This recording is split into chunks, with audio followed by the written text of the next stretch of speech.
Hello everyone, very good afternoon all. स्वागत है आप सभी का अड्डा 247 नर्सिंग में। मैं विवेक कुमार शर्मा आप लोगों के लिए लेकर आया हूं एक जबरदस्त वीडियो, जहां हम लोग बात करेंगे कंप्लीट रेस्पिरेशन सिस्टम के बारे में। रेस्पिरेशन के क्या क्या ऑर्गन्स होते हैं, क्या क्या चीजें होती है, इन सब की बातें हम लोग करने वाले हैं फटाफट से। चलिए सबसे पहले तो बात करते हैं रेस्पिरेशन क्या होता है। रेस्पिरेशन का मतलब क्या होता है, ब्रीदिंग क्या होती है। तो देखिए, एक्सचेंज ऑफ गैसेस, गैसेस का एक्सचेंज जो है वो क्या कहलाता है, आपका रेस्पिरेशन कहलाता है। अब रेस्पिरेटरी ऑर्गन्स क्या क्या होते हैं, सबसे पहले बात करते हैं रेस्पिरेटरी ऑर्गन्स।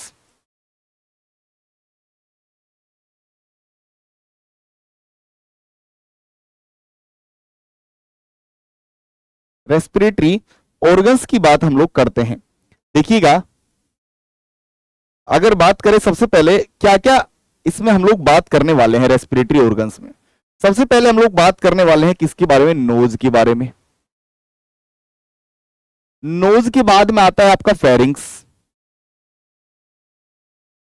फेरिंग्स के बाद में आता है लैरिंग्स,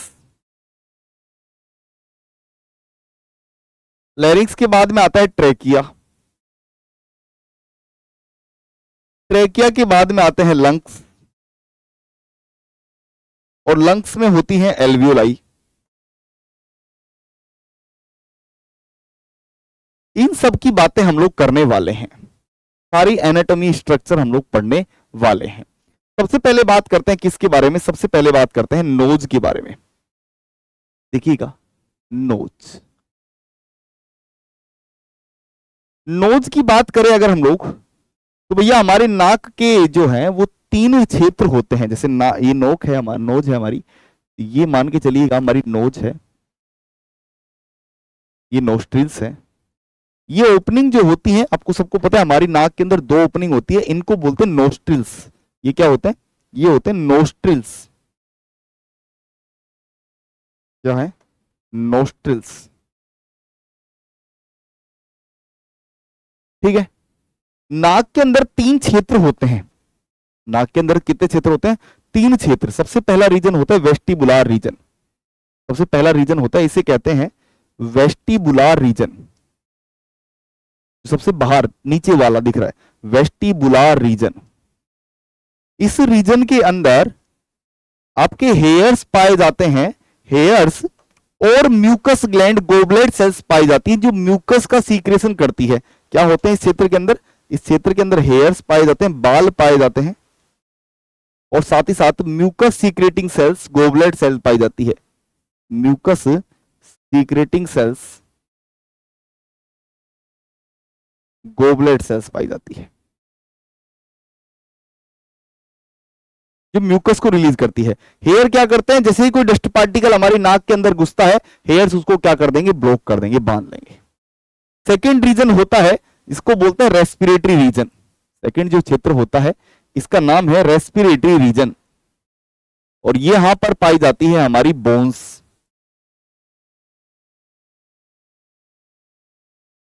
रेस्पिरेटरी रीजन, और यहां क्या पाई जाती है, यहां पर पाई जाती है बोन्स, जिनको बोलते हैं नेजल कोन के। यहां पर तीन तरीके की बोन्स पाई जाती है, ये से, इनको बोलते हैं नेजल कोन के, सुपीरियर नेजल कोन की, इंफीरियर नेजल कोन की, और मिडिल नेजल कोन की।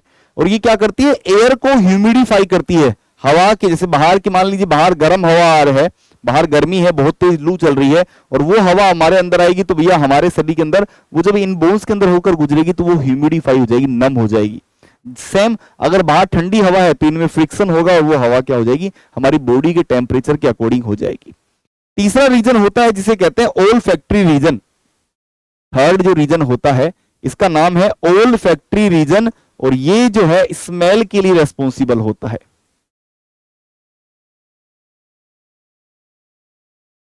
ओल फैक्ट्री रीजन रेस्पॉन्सिबल होता है किसके लिए, स्मेल के लिए। जो आपको स्मेल आती है ना कि भैया बगल वाले के घर में क्या बना है आज, वो किसके कारण होता है, ओल फैक्ट्री रीजन के कारण। डन। यहां पर नाक के बाद में स्टार्ट होता है अगला रीजन जो होता है, वो होता है आपका नेजल पैसेज। जैसे ये नाक है, यहां से पीछे जा रहा है, ये इस तरीके से जो रीजन जा रहा है यहां से, वो है नेजल पैसेज, और उसके बाद में आता है फेरिंग्स। तो सेकंड ऑर्गन है, पहला हो गया हमारा नोज, सेकंड हमारा जो पार्ट है वो है फेरिंग्स, तो सेकेंड ऑर्गन है हमारा फेरिंग्स। फेरिंग्स जो है वो इस तरीके की स्ट्रक्चर होती है, समथिंग लाइक दिस, इस तरीके से होता है फेरिंग्स।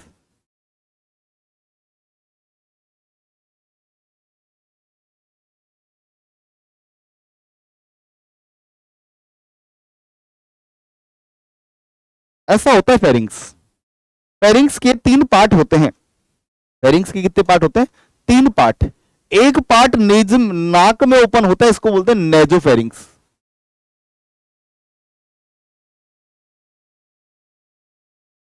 दूसरा जो पार्ट है वो मुंह में ओपन होता है, उसको बोलते हैं ओरोफेरिंग्स। और तीसरा जो पार्ट है वो हमारे लैरिंग्स में ओपन होता है, उसके लिए इसको बोलते हैं लैरिंजियोफेरिंग्स।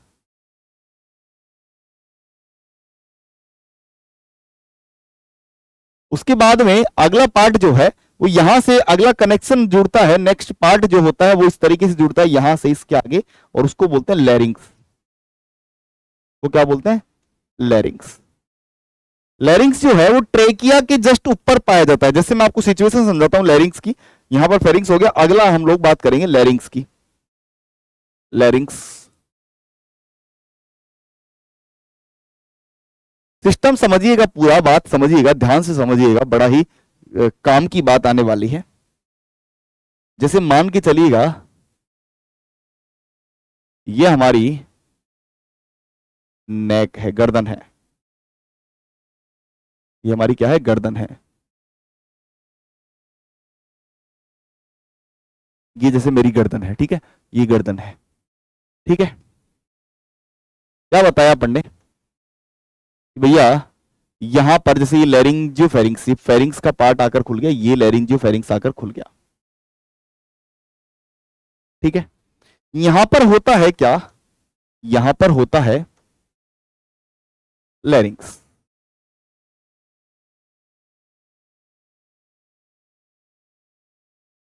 यहां पर होता है लैरिंग्स। समझ रहे बात? लैरिंग्स के बगल में, या मैं बोलूं लैरिंग्स के जो नीचे स्ट्रक्चर होती है वो होती है ट्रैकिया। मतलब लैरिंग्स के नीचे क्या होता है? लैरिंग्स के नीचे होता है ट्रैकिया। और लैरिंग्स के जो बिसाइड है, साइड में है, अगर हम लोग बात करें तो भैया इसके साइड में पाया जाता है आपका ईसोफेगस। इस तरीके से यहां साइड में पाया जाता है ईसोफेगस, इस तरीके से। अब बात समझिएगा, जैसे ही हम लोग, क्योंकि यहां लैरिंग्स में क्या लगे हुए हैं? वोकल कोर्ड्स लगे होते हैं, वोकल कोर्ड्स लगे होते हैं। तो अब हवा अंदर बाहर आएगी तो ये वोकल कोर्ड्स हिलेंगे, और इनकी फ्रिक्शन से, इनके हिलने की वजह से क्या होगी? वॉइस प्रोडक्शन होगी। जो लैरिंग्स है ये कार्टिलेज का बना होता है, 9 तरीके की कार्टिलेज का बना होता है, 9 टाइप्स ऑफ कार्टिलेज, या 9 कार्टिलेज का बना होता है, 9 कार्टिलेज का बना होता है। और उसमें से एक इंपोर्टेंट कार्टिलेज है जिसका नाम है एपिग्लोटिस। एक इंपोर्टेंट है, उसका नाम है एपिग्लोटिस। और ये एपिग्लोटिस जो है वो इसको कवर करता है इस तरीके से, यहां पर इस तरीके से पाया जाता है एपिग्लोटिस। समझ रहे मेरी बात? तो जैसे हम लोग खाना खाते हैं, ये एपिग्लोटिस जो है लैरिंग्स को बंद कर देता है। एपिग्लोटिस क्या करता है? लैरिंग्स को बंद कर देता है, और फूड कहां चला जाता है? फूड जो है वो इधर चला जाता है, ईसोफेगस में। अगर हम लोग खाना खाते समय बात करेंगे तो भैया हमारा जो एपिग्लोटिस है वो हिलेगा, क्योंकि आवाज अंदर बाहर होगी तो वो हिलेगा, और उसके हिलने की वजह से ये एपिग्लोटिस बंद नहीं हो पाएगा, और फूड जो है वो कहां चला जाएगा? ट्रैकिया से होते हुए लंग्स में चला जाएगा। क्लियर है बात? चलिए आगे बात करते हैं ट्रैकिया के बारे में। ट्रैकिया क्या होता है? देखिए,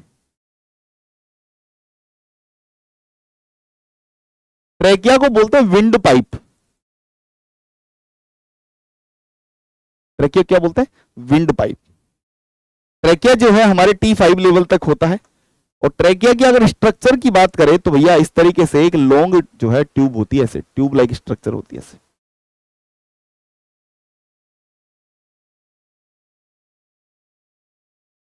ऐसे होती है, जिसके ऊपर बहुत सारी, या मैं बोलूं कितनी, 14 to 16 इनकम्प्लीट कार्टेलिजीनियस रिंग्स पाई जाती है। क्या पाई जाती है? ये इनकम्प्लीट कार्टेलिजिनियस रिंग्स होती है, मतलब ये पीछे की तरफ से इनकम्प्लीट है। जैसे मान लीजिए कोई चूड़ी है, वो आगे से तो पूरी है लेकिन पीछे से नहीं है, ये रिंग्स क्या होती है? Incomplete cartilaginous rings. Incomplete cartilaginous, incomplete cartilaginous rings पाई जाती है। ठीक है। और ट्रेकिया आगे चलकर डिवाइड होता है किसके अंदर? प्राइमरी ब्रोंकाई के अंदर। ये ट्रेकिया जो है आगे चलकर किस में डिवाइड हो जाता है?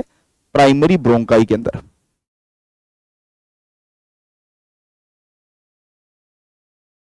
प्राइमरी ब्रोंकाई के बाद में आता है सेकेंडरी ब्रोंकाई, टर्सरी ब्रोंकाई, फिर इनिशियल ब्रोंकियोल, फिर टर्मिनल ब्रोंकियोल, फिर रेस्पिरेटरी ब्रोंकियोल, और इस तरीके से चलता रहता है। तो ये डिवीजन किस में होता है? प्राइमरी ब्रोंकाई के अंदर होता है। और रिंग्स कितनी होती है? ये 14 से 16। इसके बाद में आता है हमारा अगला स्ट्रक्चर जिसका नाम है लंग्स। अगली स्ट्रक्चर जिसका नाम है लंग्स। यहां इंपॉर्टेंट है, लंग्स इंपॉर्टेंट है,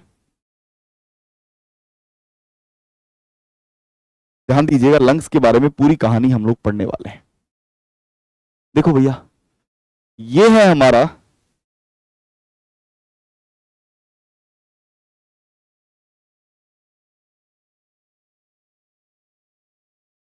ट्रेकिया, ये हमारी प्राइमरी ब्रोंकाई। यहां इसके ऊपर पाया जाता है, इस तरीके से लंग्स पाए जाते हैं हमारे।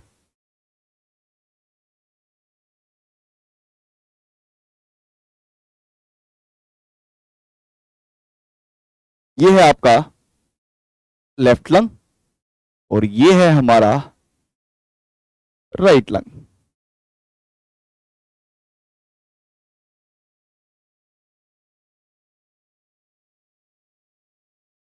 ये है हमारा राइट लंग। सबसे पहले तो लंग्स के ऊपर एक कवरिंग पाई जाती है और उस कवरिंग को कहते हैं क्या? लंग्स के ऊपर एक कवरिंग पाई जाती है इनके ऊपर, उस कवरिंग को कहते हैं प्लूरा। कवरिंग को क्या कहा जाता है?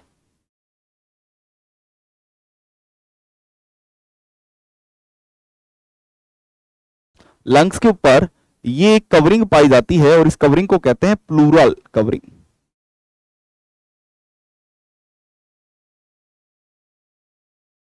ये क्या है? प्लूरा।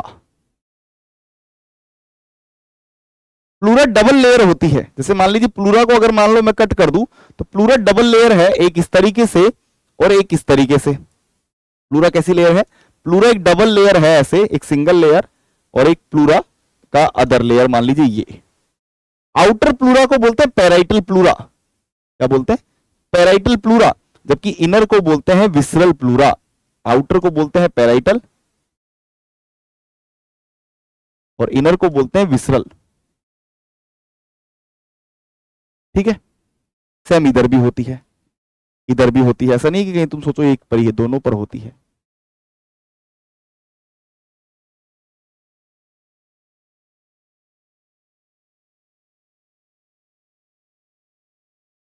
अगर बात करें, ये हमारा राइट लंग है, ये हमारा लेफ्ट लंग है।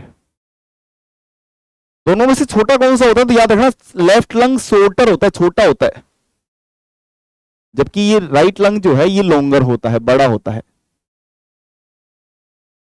इसका वजन जो है लगभग 525 ग्राम होता है, 525 ग्राम। और जबकि इसका वजन कितना होता है? 625 ग्राम। अब बात करते हैं भैया इसके अंदर फीचर्स की। देखो, राइट लंग के अंदर अगर बात करूं मैं, ये सॉरी लेफ्ट लंग की बात करते हैं पहले। लेफ्ट लंग के अंदर अगर एक बात करूं मैं, तो लेफ्ट लंग के अंदर एक फिशर पाया जाता है, इसे बोलते हैं ओब्लिक फिशर। क्या बोलते हैं इसे? Oblique Fisher. एक फिशर पाया जाता है, एक खांच पाई जाती है, that is known as oblique fissure. और ये ओब्लिक फिशर जो है इस लंग को दो पार्ट्स में बांट देता है, एक सुपीरियर एक इंफीरियर। एक सुपीरियर लोब और एक इंफीरियर लोब।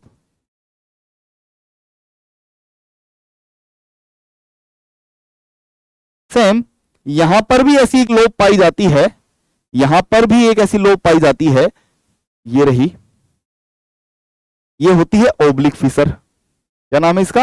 Oblique fissure. साथ ही साथ एक और फिशर पाया जाता है यहां पर, जिसका नाम है, ये एक और फिशर पाया जाता है और ये है हॉरिजॉन्टल फिशर। ये है हॉरिजॉन्टल फिशर। यहां से बहुत सवाल आते हैं कि भैया राइट लंग के अंदर फिशर कितने होते हैं? तो दो फिशर होते हैं, एक होता है हॉरिजॉन्टल फिशर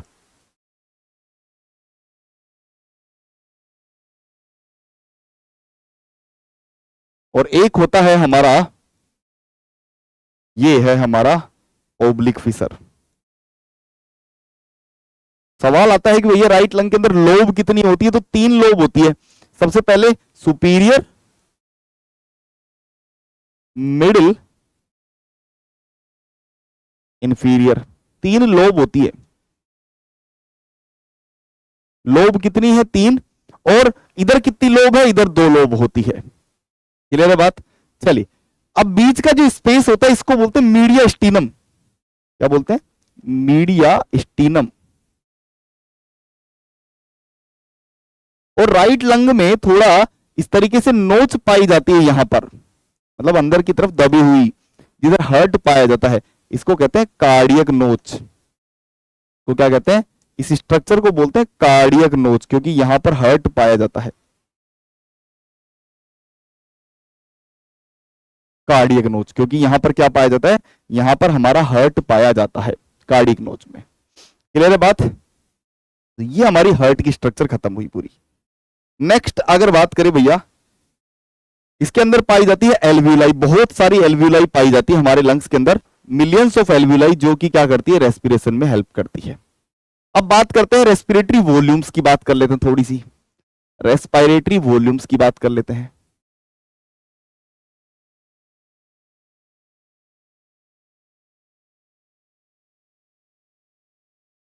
देखो, सबसे पहले होती है टाइडल वॉल्यूम।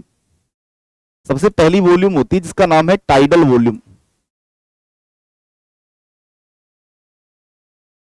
टाइडल वॉल्यूम क्या होती है? कि normal inspiration and expiration during breathing. क्या बोला मैंने? Normal inspiration, normal inspiration and expiration during breathing. भैया रेस्पिरेशन ब्रीदिंग के दौरान जो नॉर्मल हम लोग इंस्पायरेशन एक्सपायरेशन कर रहे हैं ड्यूरिंग ब्रीदिंग, अपन लोग अभी खड़े हुए हैं, अपन लोग नॉर्मल इंस्पायरेशन कर रहे हैं, अंदर सांस ले रहे हैं, बाहर निकाल रहे हैं, वो क्या कहलाता है? वो आपका टाइडल वॉल्यूम कहलाता है, टीवी कहलाता है। टाइडल वॉल्यूम को शॉर्ट में क्या बोलते हैं? टीवी। और टीवी की वैल्यू कितनी होती है? टीवी की वैल्यू होती है 500 ml, 500 ml होती है। टीवी की वैल्यू कितनी होती है? 500 ml होती है, याद रखिएगा। दूसरी वैल्यू होती है, दूसरा होता है हमारा IRV, या इसको बोलते हैं इंस्पायरेटरी रिजर्व वॉल्यूम। मतलब क्या होता है? कि फोर्सफुल इंस्पायरेशन करना, ये क्या कहलाता है? IRV। क्या बोलते हैं इसको इंग्लिश में? क्या बोलेंगे? Forceful inspiration. फोर्सफुल इंस्पायरेशन, कि फोर्सफुली इंस्पायरेशन करना क्या कहलाता है? आपका इंस्पायरेटरी रिजर्व वॉल्यूम कहलाता है। वैल्यू कितनी होती है इसकी? लगभग 2500 से 3000, 2500 ml से 3000 तक, अप टू कई कई जगह 3300 भी लिख देते हैं ना, लेकिन आप 3000 याद रख लीजिए। नेक्स्ट, तीसरी वॉल्यूम होती है हमारी ERV, expiratory reserve volume. Expiratory reserve volume क्या? कि फोर्सफुली रेस्पिरेशन करना, बाहर निकालना, फोर्सफुल एक्सपायरेशन। क्या बोलते हैं इसको? Forceful expiration.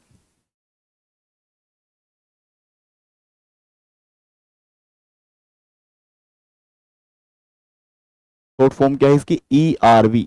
और ERV की वैल्यू कितनी होती है? तो ERV की वैल्यू होती है लगभग, बात करूं मैं, 1000 से 1100 ml। और अब जो बच गई है हवा, कि फोर्सफुल एक्सपायरेशन करने के बाद भी जो हवा हमारे लंग्स के अंदर बच गई है वो क्या कहलाती है? आपकी रेजिड्यूल वॉल्यूम। चौथी क्या है? रेजिड्यूल वॉल्यूम, आरवी, उसे क्या कहते हैं? RV. After the air, the remaining air in the lungs, की जो एयर बच गई है, द रिमेनिंग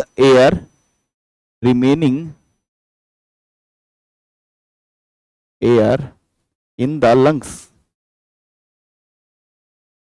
कि लंग्स में जो रिमेन एयर बच गई है, remaining air in the lungs even after forceful expiration, even after forceful expiration, forceful expiration के बाद भी जो लंग्स में एयर बच गई है वो क्या कहलाती है? आपकी आरवी। आरवी की वैल्यू कितनी होती है? लगभग 1100 से 1200।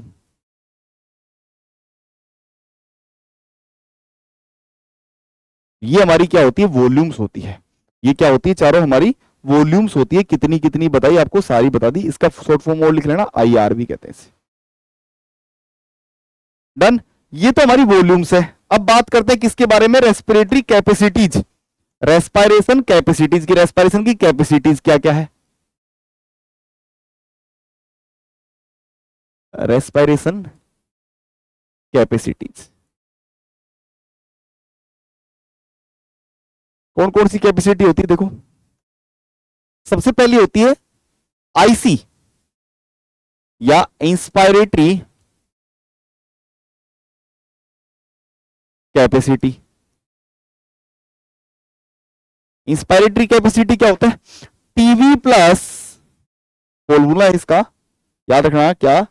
TV plus IRV. टीवी का फॉर्मूला क्या होता है? 500 ml।